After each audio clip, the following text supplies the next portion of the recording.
Okay.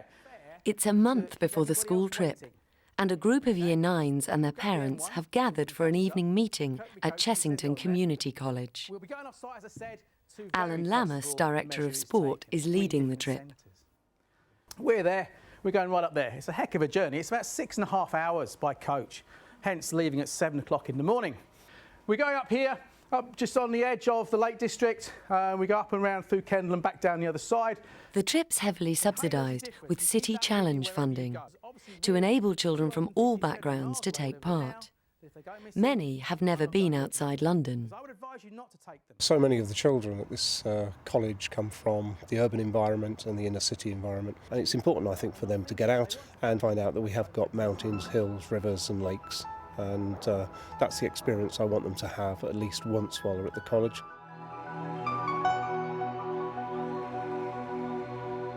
During their trip to the Lake District, the group is staying at Castle Head at Grange-over-Sands, a 130-bed residential centre run by the Field Studies Council. The moment we arrived, the students were extremely impressed with the building and the environment.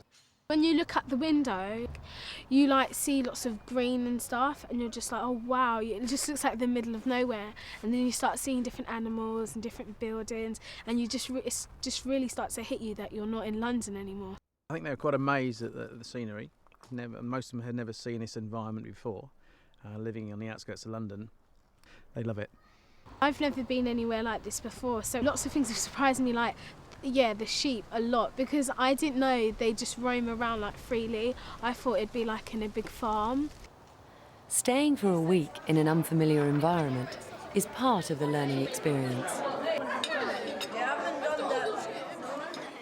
We just went to breakfast and we had to make our lunch after the day, and now we have to go back to our rooms and get ready to go out. So we got Group 1 and now Gill Scramble, and Group 2 will do canoeing, and then reverse the afternoon session. That's right, and the canoeing's at Coniston. The 5-day course is billed as an eco-adventure. The various activities on offer, such as climbing and canoeing, provide the pupils with much more than a physical challenge. More and more so, we're finding that teachers like it to relate to the curriculum. So rather than just going away for 5 days of activities, we can still do that. We can offer those activities, that sort of high adventure activities, but we're finding more teachers are asking us to actually try and use that as a way of providing a better understanding of the environment and to hit some curriculum targets. The natural ones are obviously within geography and ecology and biology and science, but there's also elements of PSHE, citizenship, even some mathematics and English comes into it.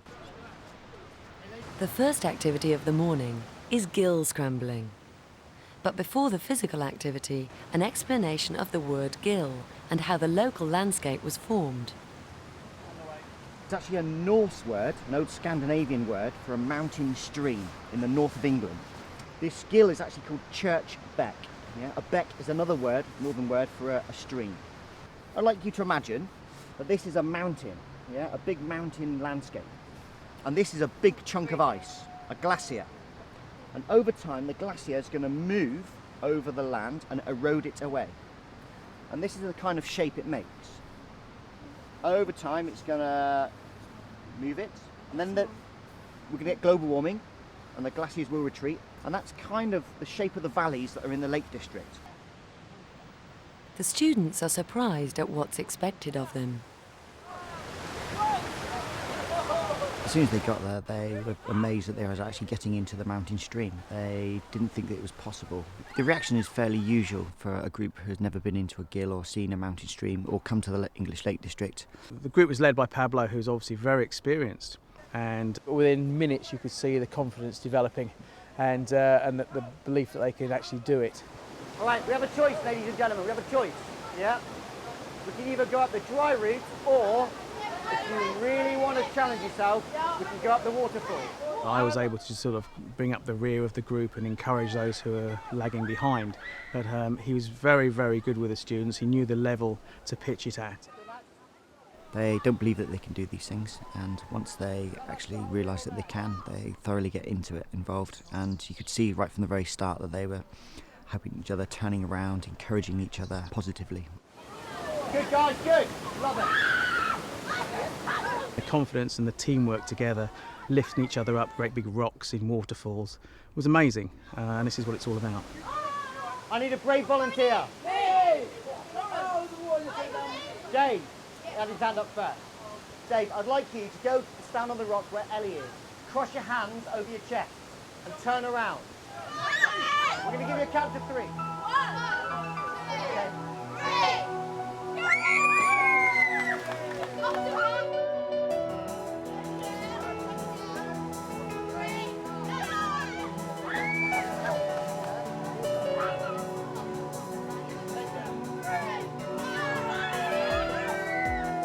We're in the middle of the gill scramble and we just done this thing where we had to fall back off a rock into a pool, and it was really fun, but it's really cold.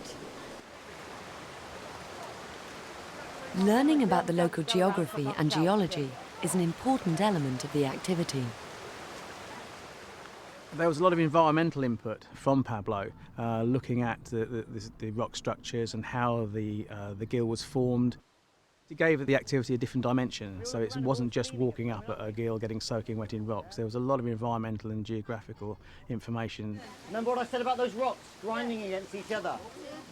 If you look carefully, you can actually see these large boulders, these large rocks here, that have created these toilet shapes in the stream then. Do you see that?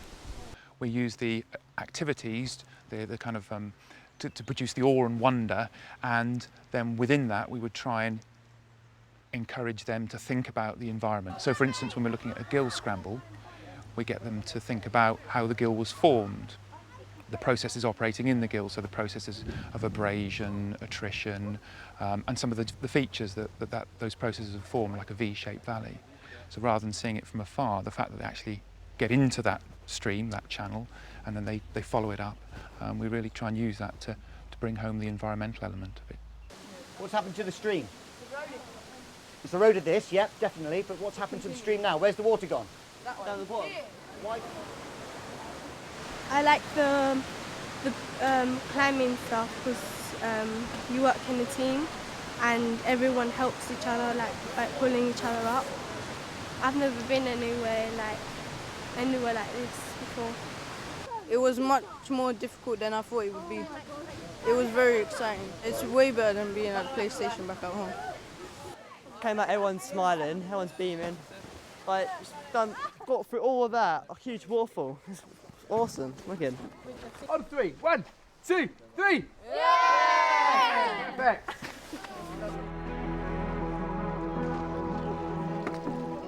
While Alan and his group have been gill scrambling, the rest of the pupils from Chessington have been busy facing other challenges. We spent the last 2 hours canoeing on Lake Coniston. It was pretty much teaching them basic manoeuvres, how the boats operate. Of course, teamwork plays a big part of it, because if someone's not pulling their weight, the boat will go round and round in circles. But most people picked up really, really quickly. Over the course of the week, everyone gets a go at all the activities. Now it's Group 1's turn on the lake. Hold your paddle with the bottom hand near the flat bit, okay, near the flat bit, with the thumb pointing upwards. What we're trying to do is use the activities as a vehicle for the environmental understanding. So the canoeing, for instance, they're there to learn about canoeing, but there's also that geographical element to it. So we get them to think about how the lake was formed, for instance, some of the past processes, and link it into sort of glaciation, so you've got the geography element there. And then you've got the PE element, because they're actually doing a sport, they're active. This is actually harder than this. One of the activities we do is sea level traversing. This involves moving sideways along a sea cliff a few metres above the shoreline. And the idea of this is really to get the students to really improve their self-confidence. But as well as that, we try and use it as a forum to think about geology as one of the things. So why are some rocks easier to climb and scramble over than other rocks, and it's all to do with their formation and the processes involved within their formation and how they've been worn down and eroded by the sea. During all the activities, the accompanying teachers hand the leadership role over to the centre's experienced instructors. Again, you see the cliff that goes all the way around the bottom? Yeah? During the activities, the instructor takes the lead role, and the teachers, we very much encourage them to partake in the activity, but to have a back seat. The instructors will lead the activity, they will give all the necessary instructions to the teachers, they will be responsible for the health and safety, they will be responsible for reviewing the session and making sure it's going well. Right, ready? Big jump. Big jump. Yeah, you can made it, you see? Both students and teachers find they benefit from spending time together away from the school environment. It's very different on a trip like this. The students see a different side to the staff, and we also see a different side to them. The students are very, very enthusiastic towards the activities that we're undertaking. Already, I can see just how much difference it has made to the pupils. You see them in school, you may see them 2 hours a week, and it's quite limited. To see them in this environment with this sort of interaction between one another and between them and us, it's been really positive. Away from familiar school life, it's new territory for everyone. All these sort of activities, particularly climbing and abseiling, really pushes them outside of their comfort zone. It just means they have to trust themselves, they have to trust the equipment, they have to trust the people who are helping them. I'm really impressed, actually. It's good to see them. It's good to see them facing their fears. It's really, really scary. On the way down, because you don't feel safe when you're leaning back on the rope. But the trip's not all about challenges. There's an understanding here that for young teenagers, letting go and having fun is beneficial too. I find at this age group, yeah, they learn how to play again. They've forgotten a lot of those skills, how to just be themselves instead of having this front, this gangster attitude even sometimes. And they learn how to play, playing with puddles, watching rain, just running around, and not caring about their sort of street image. I haven't been in the canoe before, but today was like a good experience for doing it the first time, with the oars and working as a team. Well, we're very wet, but overall it's been really good fun. Very excited about the days ahead of us.